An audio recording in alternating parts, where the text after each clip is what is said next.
Magandang umaga mga kaibigan ko. Magandang umaga din mga kanguso. Alam niyo na, hindi naman dapat patulan itong si Banat Bay. Kaya lang kapatol-patol na, sumasobra na siya yan. Banat Bay, gusto ko lang linawin at gusto ko lang mag-comment sa mga sinasabi tungkol kay Sandro Marcos at sa mga nakaupo sa administrasyon. Alam ko, maka-Duterte ka. Alam ko, malaki ang binabayad nila sa inyo.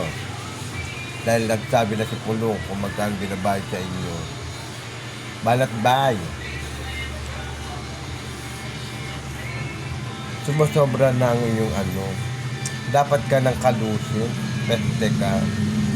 Alam mo, kamura-mura ng pangalan mo eh, putang ina mo ka eh. Ayoko sana magmura kasi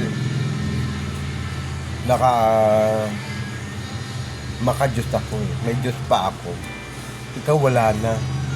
Sagad na ang kademonyohan mo. Nakasanla na ang kaluluwa mo sa demonyo. Ang hindi ko lang matanggap kasi, yung paggawa-gawaan nyo ng kwento, putang ina nyo. Paano mo napapakain sa pamilya mo ang kinikita mo na galing sa masama?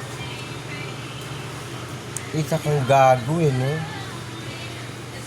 Lason kayo sa bansa. Putang ina nyo. Lahat kayong mga DDS, putang ina nyo. Dapat sa inyo, kadamatay nyo. Kung bakit hindi pa kayo... Ito naman putang ina kasi China na itong na-boss ninyo. Putang ina mo ka. Banat Bay, putang ina mo ka. Kahit hindi kita ka-level, putang ina mo, mumurahin kita hanggat gusto ko, putang ina mo. Dahil isa kang salot sa bansa, isa kang salot. Parehas ng amo mong si Sara Duterte, salot kayo. Kayo ang nagpapagulo ng Pilipinas, putang ina nyo. Kayo, mga buwisit kayo. Kayo nila ngungo, putang ina mo. Hayop ka, Banat Bay.